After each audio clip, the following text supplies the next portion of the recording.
চায় তোমার চান্স? হ্যাঁ, কে চায় তোমার চান্স? আমি তোমাকে কোনোদিন চান্সের কথা বলেছি? তুমি কেন বলবে? আমি নিজের থেকে বলেছি। কোনো দরকার নেই আমার চান্সের, কোনো দরকার নেই চান্স। আমি তোমার মতো লোভী নই। কি কি বললে তুমি? কি বললে? আমি লোভী? হ্যাঁ হ্যাঁ, লোভী। ক্যারিয়ার ছাড়া তুমি কিচ্ছু বোঝো না। তাই বুঝি? হ্যাঁ। আমার তো মনে হচ্ছে আসল কথাটা একটু অন্য। কি কি আসল কথা কি?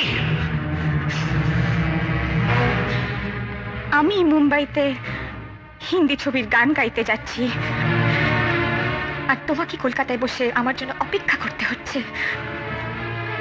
তুমি এটা সহ্য করতে পারছো না। কি বললে তুমি? আমি সহ্য করতে পারছি না? হ্যাঁ হ্যাঁ, সহ্য করতে পারছো না। ভুলে যাচ্ছ যে আমি যদি তোমাকে কলকাতায় না নিয়ে আসতাম, তুমি এখন ওই টিংথাং গ্রামের